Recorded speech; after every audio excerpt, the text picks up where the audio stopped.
Today I'm going to show you how to make a bandsaw bowl using two 8x8 inch boards at 3/4 inches thick.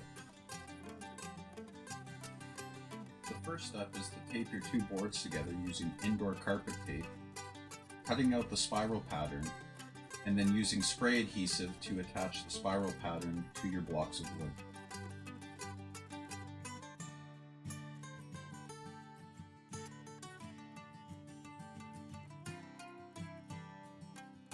Next, you'll want to take your boards over to the bandsaw and start cutting the outer circle out. You want to make sure that you don't go too close to the line, as you will sand that out later.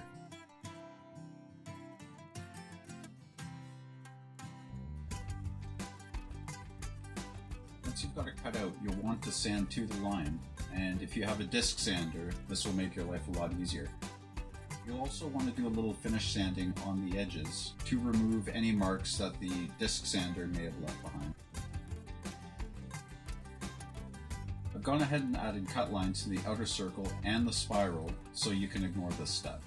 Cutting out the outer circle is going to be the first step. Unlike cutting out the whole circle, this time you'll want to stay on the line as best as you can. You see me here trying to set my table to about 5.5 degrees, however it's not an exact science. To get the same result, you're going to want to stay in between about 5 and 6 degrees. Anywhere in that range and you'll be fine. Now that your table's been adjusted appropriately, you're going to start by cutting out the spiral. You'll see here me cutting with the spiral on the left side of the blade, however, I've altered the plans and you should be cutting on the right side. Like cutting out the ring, for this one you're going to want to stay as close to being on the line as possible all the way down to the center.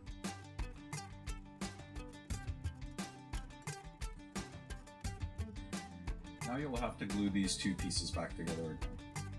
I start off with the spiral, and you want to start applying glue to the side where you cut into the spiral, and then you'll want to do glue about 180 degrees onto the opposite side of the circle. The reason why I'm going all the way to the other side with the glue is when I install dowels later on, I want to have enough wood for the dowels to bite into.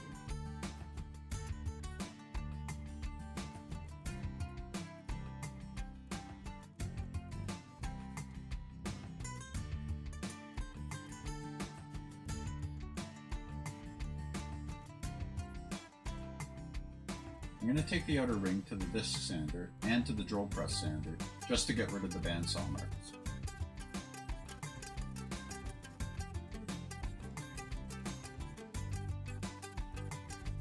I'm using an 1/8 inch round over bit in my router to round over the outer ring and the round base of it. You don't want to round over the spiral, as you'll just hand sand to knock off the edges later. The next step is to drill 2 holes, one on each side, to accommodate the dowels.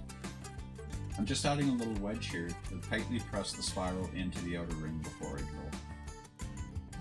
When gluing the dowels in, you want to make sure that you only put glue on the portion of the dowel that's going to be in contact with the outer ring. No glue should be on the dowel that will be touching the spiral.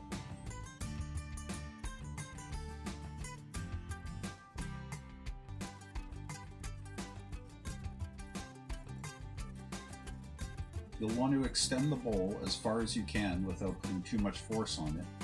Grab a square or any straight edge and just mark a line right along the bottom, and this is where we're going to make a cut at the bandsaw.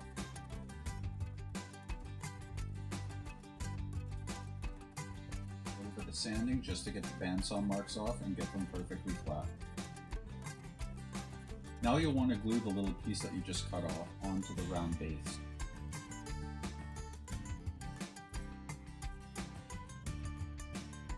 If you're not making your bowl with 2 separate types of wood with a stripe in the middle, all you'll want to do is just make sure that your grain orientation is matching.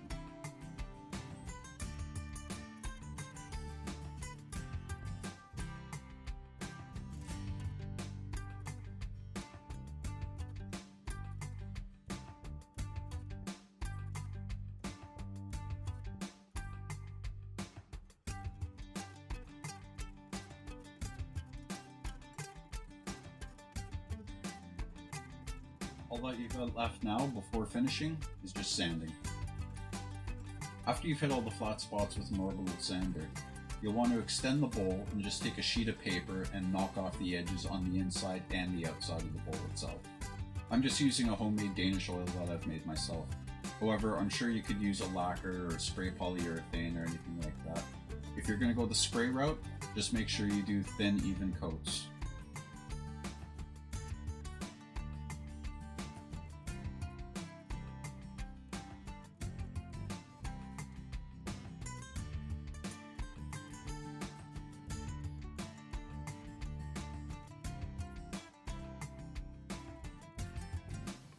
I got this build idea from this guy that I picked up in Afghanistan in about 2010-2011, and I picked this up at a local market, and I was just, and mind you, this was before I was doing any sort of, you know, heavy woodworking. I just found it really interesting, and this guy's broken, but it's the exact same concept, just done with the scroll saws they're traditionally done. But as you can see, this one's done with the heart shape. I imagine that you could do star shapes, squares, you know, squiggly lines all the way around. So just wherever your imagination will take you. And I really don't have a need or desire for one of these, but I thought it would be a cool exercise to see how I can accomplish that with a different tool. So that's why I want to try it with the bandsaw. And I wanted to try this with the jigsaw, but I ran out of time, wasn't able to do it. So if anybody attempts this with my plans, please let me know if that works with the jigsaw. I'd love to hear that. And that being said, plans for this are going to be on my blog and soon to be a new website whenever I get around to getting that up. So for now, they're going to be on the blog spot, link in the description. And the only thing that I've changed from what you saw in the video to what you'll be downloading is I've just inverted the image. I don't think you'll be able to see too well here, but there's a bit of tear out on the surface. Just by inverting the image and you guys cutting it with it from that orientation, the tear out's going to be left on the bottom where it's not going to be visible. And the show side is going to be nice and perfect. So that's the only change that I really made from there. And as far as the material that I used this because I had scrap walnut and cherry left over from another project. But I did do my little prototype with pine, and the reason why I made it the dimensions I did is so you can go to any home center hardware store and pick up an 8-foot wide board 3/4 inches thick and make it yourself. So 8 by 8, and you know, you pick up a 6 to 8 foot board and you can make quite a few of these things. So pine works great. The other thing I just want to touch on before we end this is I used my 1/4 inch bandsaw blade, and I tried this one with my 1/8 inch so I can do tight circles. And I did have a lot more maneuverability with it. However, the kerf ended up wider on this with a 1/8 inch, and the cleanliness of the cut was not very good. So I put back on my 1/4 inch, and the cut was clean. The kerf was narrower, so it was just far better blade. That being said, you can do it with this. So. And that 1/4 inch blade was just the one that came with the saw. I just gave it a quick sharpen before I did it, and it worked beautifully. So check out, like I said, check out my website for the plans. I just started up a new Facebook, probably just after I filmed this.